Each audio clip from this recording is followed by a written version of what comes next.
because there's a lot of bears still on Enphase. So I just want to share a video. Have you guys ever heard of the IEA? I think I'm saying that's right. EAI. Let me check this out. What are they called? Are you talking about the International Atomic Energy Commission? The International Energy Agency. They came out with a report about solar, not particularly about Enphase. Do you guys want to discuss that? Yeah, Let's do it. Let's do it. How do I share? Let me see. Or do I just press this button called share? Well, no, I got to share sound too. That's the thing. It's called present, and then you share the tab. Actually. Yeah. Share system audio, and then boom, you got it. Let me see if I can. And then you got it. By the way, as we wait, this show is sponsored by Carlos's supersexy.com because Carlos is super sexy. Okay, here we go. Now, well, I don't know if you can hear this. Can you hear this? No, you have to press a share tab audio. So unshare the thing. Okay. And then when you press present and press share screen in the bottom left corner, it says share system audio on StreamYard. Here, why don't I just send you the link? Yes, and I'll just do it. At some point, we should answer this question of the title. Is it time for the stock market to crash? Oh yeah, I had to figure out a title. That after. I'm saying but at some point. And I got some. Go ahead, bring it up, and you can go to 712 first. So this is an actual agency that studies these things about energy, all energy, not just solar energy. And this is their words, not mine. Once again, who knows anything will happen in the next two weeks? I have no idea, but this is a Vitali deep fake. Go to 712. Yo, this guy's name is Fatih Bir. I thought it said Faith Birol. I was like, he has a lot of faith in Enphase or something. Okay, here we go. Yeah. Nothing to do with Enphase. Mr. Bahar, who is in charge of this report, will tell you some of the numbers. Again, renewables are breaking records after records, but I wanted to share one of them with you, which I found very impressive.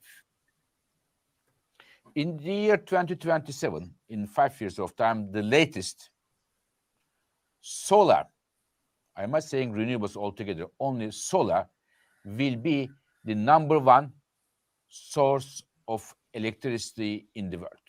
Did you hear what he said? So solar is and will be the king of global power. He's saying in 2030 that's happening?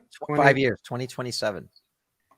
#1 source of energy. So this is okay, very impressive. Don't worry about that. You can put a link. Go skip to now 1444.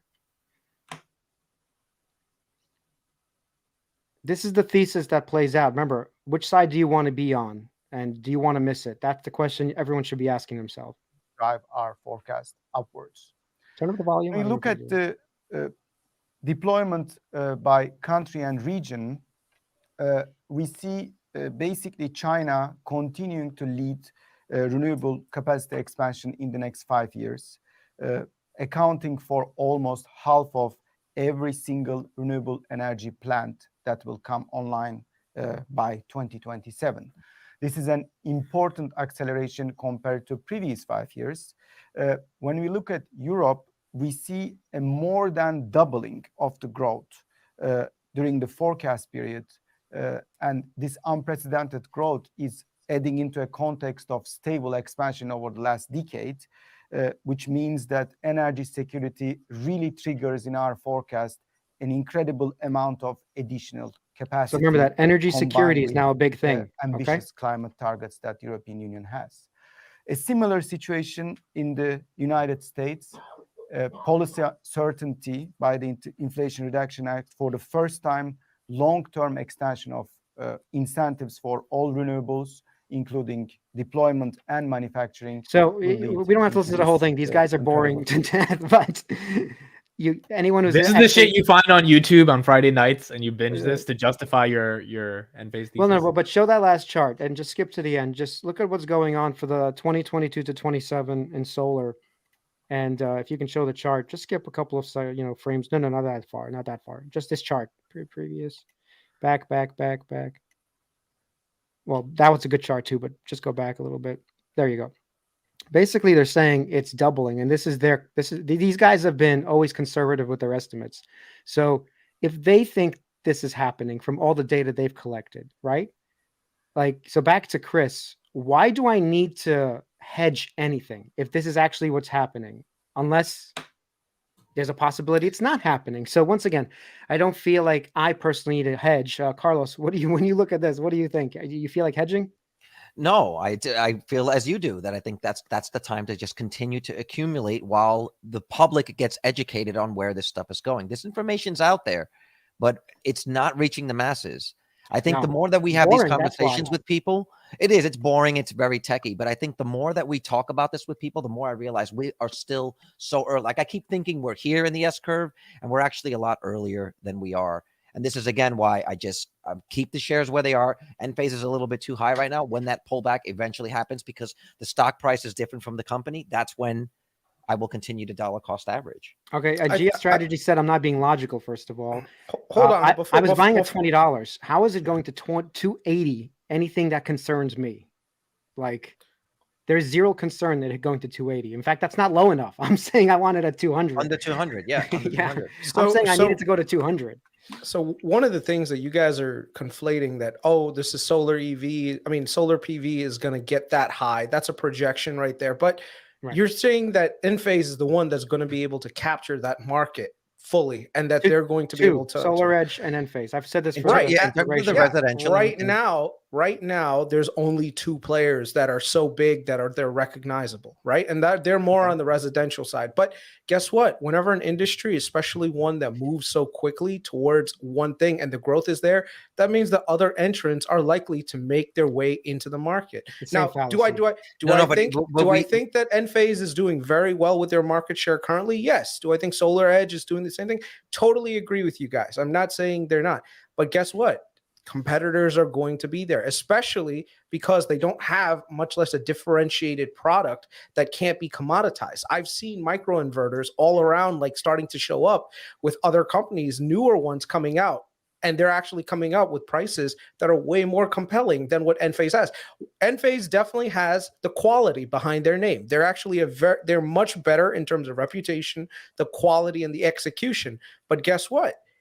As more entrants come in, that also compresses your margin, right? And that's the thing that I would say is worth looking at. Right now, they have a significant first to market advantage. They got into this market with microinverters when a lot of people didn't think that this was the one that you wanted to be with, right? And they were able to capitalize on that. And their market share right now is significant. It's the same thing that happened with BlackBerry and smartphones, where they had an 80% market share, and then they took their eyes off the ball for a few years, and Apple just went right ahead and took them to the woodshed, right? So my thing is, asymmetrically, I hope you guys are right. But what if you're not? So that's why you have to put in some puts. I just have to interject this. The difference is BlackBerry and Apple were selling directly to consumers, right? So Apple can come in and sell a cheaper phone and get that consumer. Enphase's customer are solar installers, not the people, not the residential person at the other end. And so these solar installer companies, their business is the success of their business is leverages by the products that they sell and how they're able to service those, right? So once you grab, and look, you can look on our channel, we've done several interviews with some of the leading solar installers, both in the US and in Australia. We talked to the number one installer. They all say they're not changing from Enphase. Why? Because they know that product. They have a great relationship with Enphase, the company, right? So if they have an issue, it's taken care of right away, and they go back to having happy customers. Why can't there just be another company that does more a than better that? job? Because it's very hard. And I also said, like, I have worked for companies like this before. In another life, I worked for an alarm and camera install company, and we were that company. And we got pitched all the time. Yeah, but making phones is also really hard, and Apple figured it out. No. Okay. I feel like this is a very generic statement that it's hard. It's who is Enphase's customer. It's not the end user. What is that? But if I can just market to the same customer if I have a better product. No. I'll give you an example. First of all, let me give you a concrete example. I think Carlos he knows I know what he's saying, but he thinks he's missing a step. Imagine you have this business where your job is to go out and install these solar panels and microinverters on someone's house. Okay. Yes. Imagine you have Enphase and they take care of everything. They pick up your calls in 2 minutes. They cover you for 25 years. They'll pay you to go fix anything that's wrong. And then on top of your it, guys, right? the actual item itself does not go bad and is less than 0.01% failure rate, something small, something tiny. So you don't have a truck roll. And all of a sudden, a new guy comes in and says, oh, here, use my microinverter. They're like, well, how do you have any data showing that you've been doing this for 10, 15 years? Well, no, we just started. But we want what if they're better? What if they're better? Yeah, okay. So what's better in that sense? What's better? Yeah, but we didn't think an iPhone could beat a BlackBerry, but they like. I'm just saying. Yes, we did. Yes, we did. That's a mistake. When the iPhone first one came out, there were lines waiting out the wazoo to get an iPhone, and I was on that line getting an iPhone and not a BlackBerry. Okay, so yes, we did. It's clear which products are better. It's a fallacy to say it's not. Okay, just like a Tesla is better than any car if you actually drive it. It's just better. I can't explain it. You didn't drive it yet, but it's just better. I did. I drove your Tesla. You don't forgot this? Oh yeah. Right. This is when you told me to buy Enphase at 140 in the car. Is it better? Whatever. It was good. It was good, but I never drove a Lucid. I never drove a but once, okay, so my Tesla is $60,000 and the Lucid is 140. Now you're comparing something totally different. Now you're in a different class of person. So but even taking that example, if someone gives you, if you had a chance to buy a Model S or a Lucid, the Lucid's technically say a little faster, this and that. What about all the other back end part? What about all the other back end stuff? Whether it be updates or just having security that the company's going to be around, servicing. So basically, you're saying Chris's bear case of a competitor is basically non-existent. That's your argument at this point. Yes. Even if it is, let me take his side because I like to do what is it, 10th man? Let's 10th man this. 10th man it. Let's say this happens. It's the same case for Apple. Let's say there's a better competitor to Apple iPhone. It's still going to take a good 5 to 10 years to get Apple out of that system, right? So like, I mean, Microsoft has a worst operating system. We're still using it. All right. So whatever. We AT&T. They couldn't even replace their own OS. I still keep talking about AT&T. Who uses AT&T? I don't know, but they're still around making billions of dollars. My point is, it's really hard to get that out of the system. So let's say I'm going to take Chris's bear case. Do you not think I have 5 years of making doubles and doubles and doubles while some other competitor tries to come up?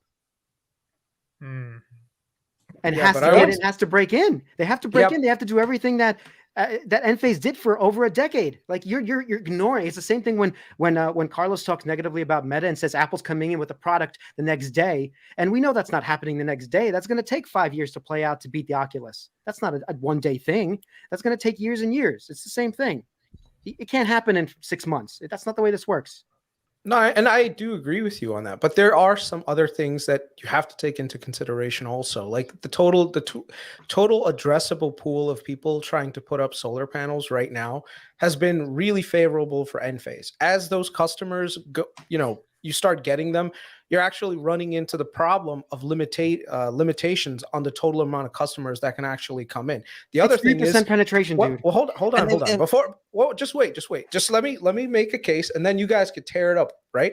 Okay. One of the things that they benefited, one of the reasons why they benefited significantly over the last 2 years is that, and based on the research that I did, was that there's been a lot of loosening of finances to get solar panels. Like a lot of people have been taking on loans at really cheap prices, and that it made sense to go with solar versus a grid solution where you're still getting your energy from the grid. One of the problems that I'm seeing in the solar industry is now with higher interest rates, people can no longer make that gap profitable for them. So right now, if you're paying and we saw that with SoFi's personal loans, 12% to finance these solar panels on your roof, that's a really hard thing for people to do, right? So the equation that, hey, I can go solar and replace my electric bill goes out the door. So right now, the credit conditions are much tighter than what they were a year ago to 2 years ago. All right, let's answer that one at a time because I might as well answer it. You're right about the loans. If it was a standalone thing where loans were going up by themselves, I think you have a very valid point. And I would be more worried that Enphase should be $100, but energy at the same time has gone up basically double, right? Like, meaning gas and oil. That's one thing. The second thing, you're forgetting that there's the Inflation Reduction Act that's going into effect. Well, it's already in effect for solar. You have a 30% tax credit. On top of that, you still don't know that New Jersey gives you, which I am in, and New York gives you credits too, but New Jersey gives you something called a TREC and an SREC. They will pay you money. The polluters will have to pay you money on top of this 30% credit every month because they're polluters and you're not. There's all these things happening that you're ignoring because I don't know why, but It all these things just going on at the pushes- same time. It's also pushing your break-even point. It's also pushing your break-even point a little further down. You're right if you're paying more for the loan, but at a certain point, if the equipment is given to you, you are generating power indefinitely. Say 25 years. Say none of the Enphase products are going to It's break not. for 25 It's less years. than 10 years. You're paid off. I would not cite Right. legislative things to be like, okay, yeah, in terms of business, these things can be reversed at any time in a Congress. Like right now, Republicans have taken the House. You never know if they're going to reverse a lot of these decisions. So a lot of stuff that you're seeing, you have to be. I would say that if you're going to invest in a company like this, you have to be very observant of the political end of things too. Because if things go the other way, where a lot of these things get sunset, right? Like right now, a lot of solar was actually with the Jobs Act renewed and carried forward. But guess what? You're starting to see right now with Tesla, right? Where the EV credits started to kind of diminish and go down. And can Tesla, can a lot of these ESG products survive Tesla's without been that kicked out of the legislative ESG, backing? so I don't know what you're saying. Tesla has been removed from the ESG index. Yeah. So it's Right, not right. even No, I'm just saying anything that's You got environmental NF. and green. I'm just saying environmental get and green. you. A I get lot of you. it has been pushed legislatively, right? If it wasn't Yeah. for legislative support, could these industries stand on their own? Right? That's the I like that you say that, and I saw a comment coming through like, so solar is subsidized. Dude, oil is subsidized. I mean, like, all energy is subsidized in some respect and has been for the last 100 years in America. So I don't know where all this is coming from. Obviously, it's coming from the oil lobby telling us that solar is bad Right. because they're losing out. But the same thing's been going on for 100 years with oil and gas. Okay. And it was easy when they were just fighting it between the two of them. But now there's this third player who's winning because the difference, and I went to this last time, this is obvious. Anytime you can manufacture anything, the price will go down. Okay? Anything, any widget. In a factory, yeah, when you can make any it widget you can make in a factory and more people will buy it, that price will go down. You cannot do that for oil. You cannot say the same thing. We don't manufacture it. We have to go dig it. We have to go find it. So it's totally different. That's why the financial dynamics are totally different. But Chris still has a point. I agree with him. Next year, Republicans come in and say, we don't want to give a 30% tax credit. He's absolutely right. There could be a total hit there. So I do see your point in that. But that's not the current state of affairs. So can't I wait? Let me wait until that actually starts to happen in some respect before I start being a bear on solar. Because right now, there's nothing that shows me that. To that point, though, almost any industry is subjected to the same thing. You can just pick any random company, and you can always point to some sort of legislation headwind or tailwind that could flip. It's just every. In other words, every business is open to that. So what we're saying is that it's essentially just a business, because any business is susceptible to that. It's not just solar, right? And that's exactly why I'm such a bull with Meta, because I've been pushing the narrative, right? That I'm starting to see that TikTok is starting to become a lot more of a target for legislators to go after, right? So now if I'm thinking, hey, one of Meta's biggest competitors in the social media space ends up getting knocked out or slowed down, what does that do? That just means that the product the Meta is selling is actually going to be worth more, right, going forward. So I think, and this is where I'm glad we brought up the Elon conversation, because it just shows you that when you're investing in companies, don't just look at the company's financials. Look at the macro and the economic situation that the government, and also some of the news and some of the PR that comes out when you're making your investing decisions, because that will help you on the macro level. Because I think a lot of investors, they only purely look at the numbers. They have like this tunnel vision, like, oh, this company does this, blah, blah, blah. That's it. And there's no way that things can go up or down. No, you look at things holistically, because there can be things that change, that break your thesis or actually support your thesis to another degree. I think for me right now, someone asked like what my biggest position is. It's not my biggest position yet. I'm still mostly in cash, because I think we're in a really bad position for the short term, very short term. I think we're close to the bottom, not necessarily at the bottom, but it would have to be Meta. I think Meta has the best growth prospects of any of the major FANG companies, because they have such a tremendous reach. Like their business hasn't nearly deteriorated to the level that justifies the 70% discount to what it's worth right now. Let's go to that in a second, but I want to answer some of these comments coming through saying that Enphase is overvalued. Yeah, I'm actually saying I'm not buying Enphase. I've said this 10,000 times already. I'm not buying it right now. I'm waiting for it to dip, to crash, whatever you guys want to call it. I'm just not shorting it. That was my only thing in the beginning. I'm buying it at lower prices. And I'll tell you, I've said this already multiple times. My price is 220 and under. That's when I'm actually dollar cost averaging again into Enphase. But am I rushing out of the door? No. If it goes up a little bit more higher, I might sell a little bit more shares to offload into Tesla. I just want to be clear. I am not recommending everyone go buy Enphase now at all-time highs. That is not what I'm recommending. I don't think any of us, but I'm saying that this industry itself over the next 5 years will do very well. And that's the one thing that I think gets lost in the weeds when Chris talks about doing these short-term puts, right? That he's forgetting that the whole world is changing towards this thing. And people are coming around to it, like the IEA, okay? And the government is doing subsidies, which people think is a bad thing now. For oil, it's okay, but subsidies for solar. So I'm just pointing out all these things that are happening. How you treat that information, I don't want you guys to then point out, you told me to buy Enphase at 380. I did not say that, okay? Well, they also passed a law, I think it was 2020 or 2021, that all new construction in California has to have solar. Now, the size of those solar systems can vary, but that means that all new construction between now and forever have to have some sort of solar on it. I just think you're missing the fact that if you're a builder, if you're a company that builds apartments or builds homes, and now you need to put solar on everything, obviously you get things at a bulk discount. So if you're buying massive quantities of these inverters to put on roofs, on all the properties that you own, I mean, it gets really hard for someone else to penetrate that. And now you've got these systems that are now deployed for, say, the next 10, 15, 20 years. So you've got 10, say 15, 25 years before they need to be replaced, before you're even on the market looking for them again.